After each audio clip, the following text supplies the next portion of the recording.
Hello, you're watching Channel 1, where we are continuing with the repair work on this Citroen Xsara Picasso. I say continuing because we've had a little look at some of the problems already before, particularly this one, which is the gearbox fault, is all I can really say. I have had an error message come up on the OBD, which was in part 1 of this series, and as this kind of goes into what to do with the automatic gearbox fault, I'll just refresh you on the problems I was having. It was beginning to slip a little, the revs were rising, it wasn't accelerating terribly hard. There were times when I was stationary going to pull away. I'd put my foot on the gas, like I say, the revs would rise. You'd get an almighty clonk through the transmission before it snatches and drove off. And even then, it pulled quite lethargically initially, as if it was stuck in second gear, which I found it was by knocking it into manual mode. When that was working, and I could see that it was not dropping down into first. Subsequently, the manual mode packed up, which is what I'm going to show you now, and what I've done to end up fixing the problems with it. So, and it's quite a simple fix, to tell you the truth. It's more my failing than a problem with the car as such, because I'm not terribly mechanically sympathetic, and I really do not care about material possessions very much, least of all cheapo cars that I knock around in from A to B. So, the one thing I will say you will need for this job, which you may not have in your toolbox, is an 8mm square drive or square-ended adapter, which you will need for taking the gearbox oil filler plug out and sump plug out. So yes, you will need one of those, unless you've got some magic method of taking them out without one. So let's get on with the problem I'm seeing. The gearbox in park, if you have a look there, I've circled it actually up on the dash here. Park, no problem at all. Go down into reverse again. It is a little clunky. You feel the car shake as it goes in neutral, and again you'll see there neutral showing up on the dash, no problem. Drop it into drive, and it does drop into drive fine, even if, as I say, when you do get to pull away, it's in second. There's a lot of torque slip, and it's very sluggish, and if you're on a hill, it is like having a clutch slip in the car, where there's been times I didn't even think I was gonna get to pull away when I was on a hill. And then oh, excuse me, in this you have the option to go up and down the gearbox manually by knocking the gear shift to the left a little bit, and that should, when you're stationary, show a number 1 on the dash to signal you're in first gear. If you are moving along at any sort of speed and you knock it into manual, it should just show you whatever gear it's gone into, but as you can see, it still shows D for drive. Now, I will point out on this picture, you may see this picture a couple of times throughout the video, because I wasn't going to keep taking loads of pictures of the same thing. So there are various points I check the gearbox, and still have a problem or don't have a problem, but if the drive picture is needed, I am going to use this same picture. So yeah, the observant of you might pick up on it anyway, but I would just point it out that this is all genuine. What I'm saying is all exactly what happened, even if the picture you might think you've seen before. So moving on. Underneath the car, from the front, looking towards the rear of the vehicle, that red circle there marks roughly where the drain bolt for the automatic gearbox is on this particular car, Citroen Xsara Picasso. I've zoomed in on it there so you can get a slightly better look at what you're trying to find. And again, there is a tool you need to insert to undo that bolt, which I have started with a ratchet and possibly cue a change in volume now because I did video what was happening next. Here's another bit of video because it's bound to get messy and I might drop the bolts and it all adds to the fun.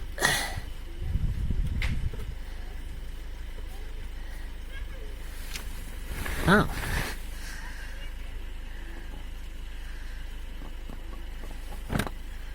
Wow. I was expecting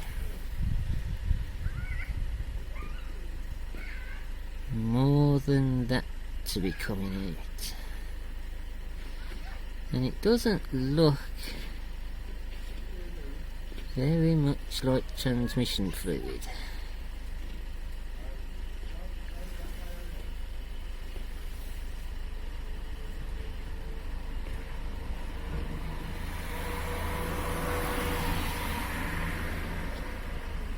Well, that's just doing its thing. And with that draining away, I go to the top of the gearbox. This again is just looking in the engine bay from the front. You might recognise a few bits and bobs, but I've zoomed in to the filling plug on top of the gearbox there. Which uses the same 8mm tool that I've used to undo the bottom, which you can see I've just got that fitted in there to remove that because I know I am going to have to fill it up. And here we have another little video. Right, now I've no idea, you can kind of see in the bowl quite a bit's come out. I've no idea how much that is.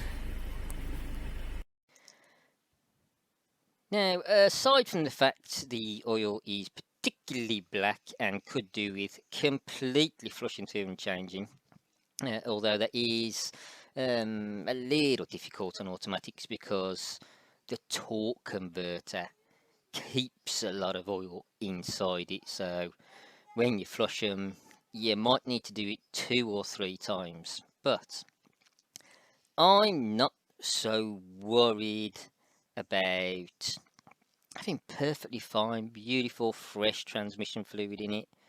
I just want the thing to work.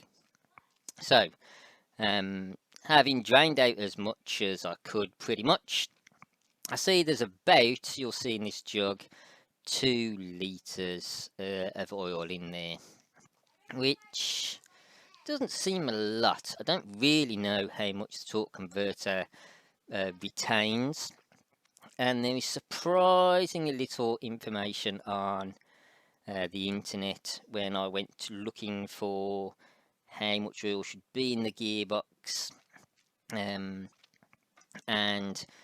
how much should be topping it up by. They are really supposed to be sealed, and you shouldn't have to change it. So yes, very difficult finding information, but I did get a fairly reliable source that just a drain and refill should be 3 litres, with the torque converter holding another about 2 3/4. So it should have about 5 3/4 in there. Obviously, I do not know how much is being held in the torque converter.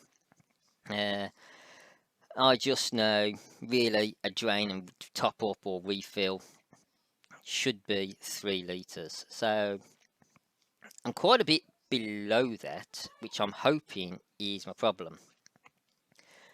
But I do only have the just under 2 litres I took out, and there's about 300 ml in this one bottle of fluid I have here, because I have topped it up, over the last, well, 12 months or so, I suppose, since the last MOT, when they pointed out I had a gearbox fault. But I was, like I say, just topping it up. I wasn't seeing any real puddles of oil on the floor, didn't know where the oil was supposed to be going, didn't know how quickly it was going. So things could have got pretty bad if I was putting too much in, but that's why I'm doing this now. So, I put the plug back in the bottom of the gearbox. I've had to fashion this little bottle with a hose that holds about 400 millilitres of the oil, and I've fed that down into the top up hole on top of the gearbox, and just squirting everything I've got.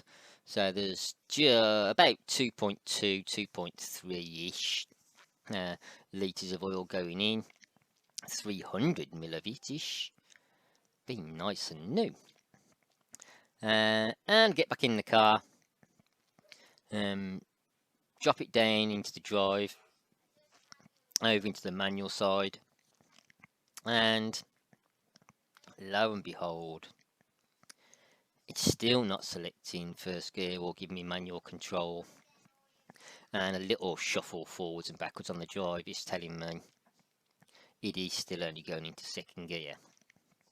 So I need some more gearbox oil to get it up to that 3 litres sort of level that it should have in it.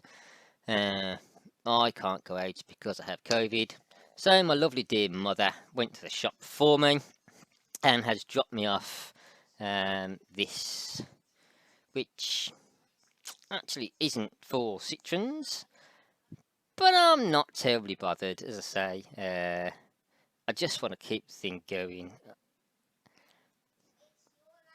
I don't mind a few things that aren't quite perfect. I know some are perfectionists and they have to have exactly the right manufacturer's part when they're replacing things. I don't care about that. I just want to keep running for as cheaply as possible.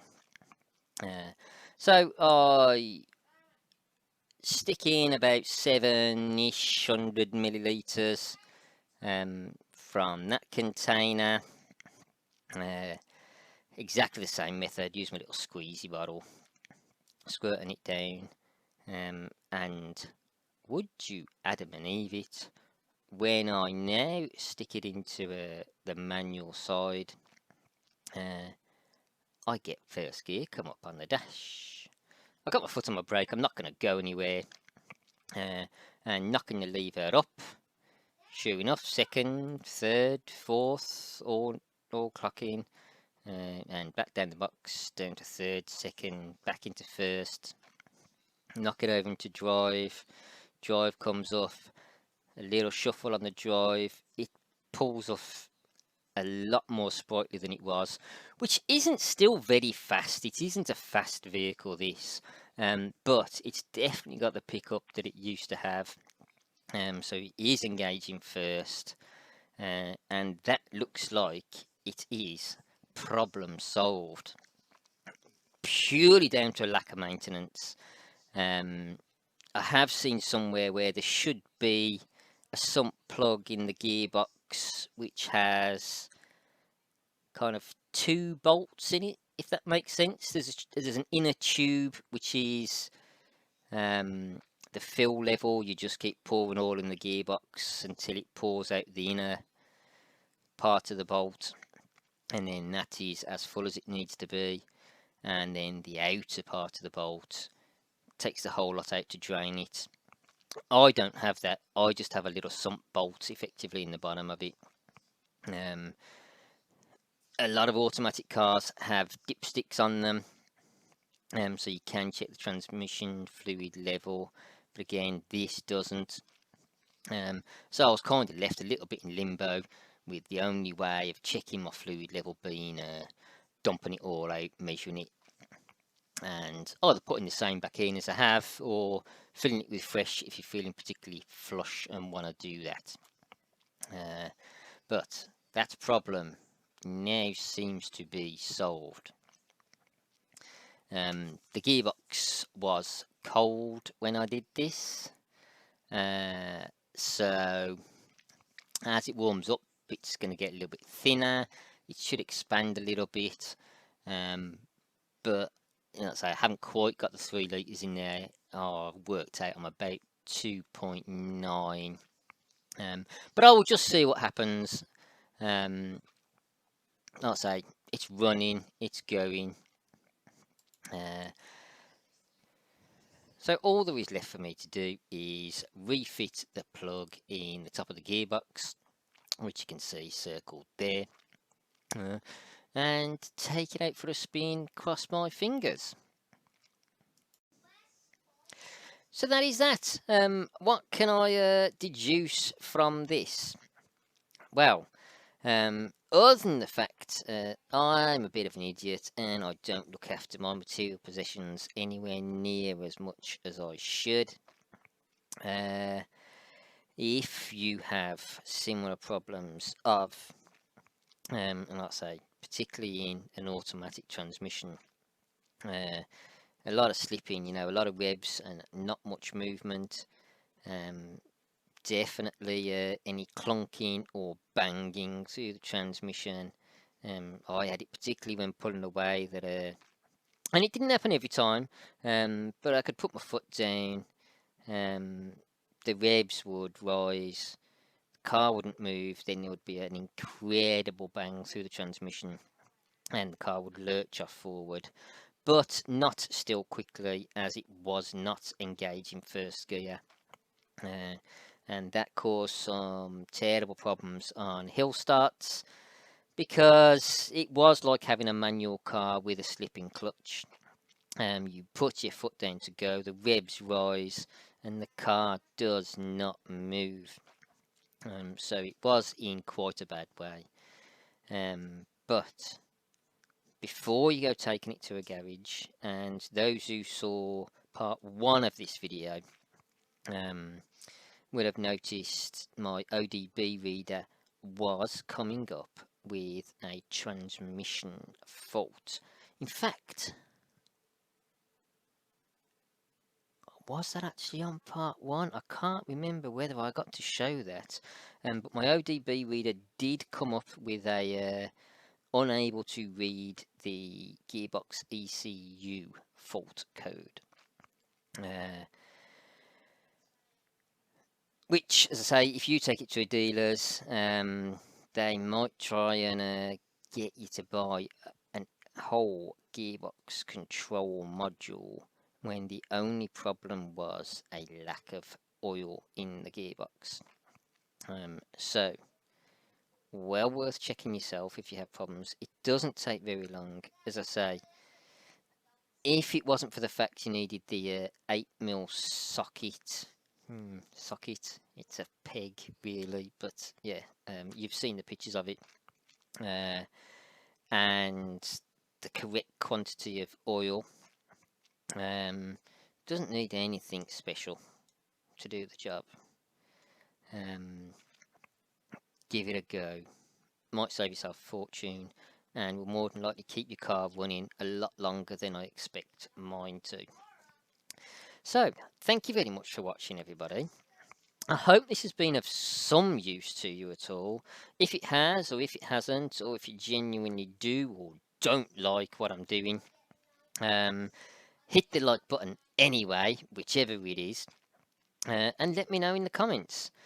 And if you subscribe, there will be a good chance I will be able to buy a stand for my phone and be able to put some actual videos up rather than just a bunch of stills, which I do like using because it gives you a better chance to see what is going on than quick flashing over with a video. I think you can see a bit more with the stills. And I'd say, all in all, might be able to get some slightly better content and even get onto a slightly more exciting car, which is parked on my drive as well, a V12 6-litre Jaguar Saloon that needs a bit more attention than this old nail does. So, thank you again. As I say, please like and subscribe. Leave anything you like in the comments. And whatever you're doing, please, everybody, stay safe, take care, peace.